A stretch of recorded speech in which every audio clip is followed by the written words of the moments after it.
ها علاش مزيان انك تهز معاك ليسونس. ديما الناس ديال الدرجات الناريه يعني اللي كيسافروا، الا كان ما كنتيش كتسافر من الاحسن ما عندك ما دير به، ولكن الا كنتي كضرب الطريق بحالي ضروري خاصك ليسانس تبقى تهزو. تخيلوا هانتوما وسط هناني الخوت غير وصلت انا ويتكس، هانتوما وسط هاد العالم بحال داخل في شي فيلم ديال بوليود، ولكن عادي الحمد لله غادي نحلوا هادي ونخوي وهادي ونوصلوا الريش ان شاء الله ونديروا البلان اخر. احنا وصلنا للدار. المهم غادي نحلها غير بشويه الخوت حيت راه عمرتها من زايده، عرفتو راه مشيت حتى الصحراء، دخلت وسط الصحراء ورجعت حتى لهنا عرفتو راه غادي تبغي تنفجر الخوت غادي نحلوها غير بشويه. قلت لكم الخوت مشكله.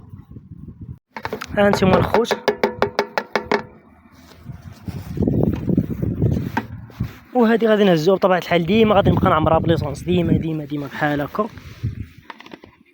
واخا الصراحه دوشاتني نيت الخوت، غادي تبقى فينا دابا الريحه ديال ليسونس.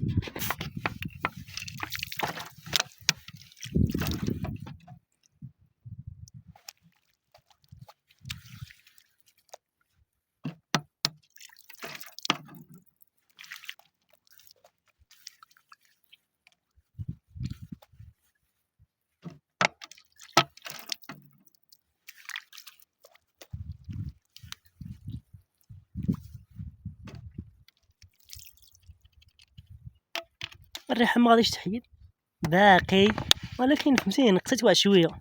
ودابا الخوت نجدو طريق، وبزاف ديال الناس غادي يكتبوا لي في التعاليق باللي ارى ممنوع انك تهز معاك ليسانس.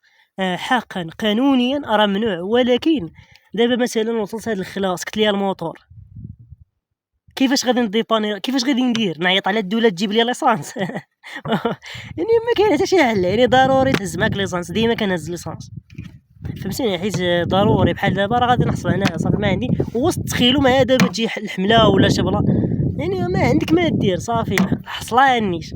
المهم نخرجوا من هاد البلاصه الخوت حيت صراحه ما كنثيقش الخوت بحال هاد البلايص. اول حاجه قال لك الماء ما كاينش بلاصتو، هادي راه كاينه الخوت يعني في اي دقيقه في اي ثانيه غادي تشوف الماء جاي من ليه حيت ربما تكون كطيح الشتا فشي بلاصه اخرى، ربما راه كلشي ممكن الخوت.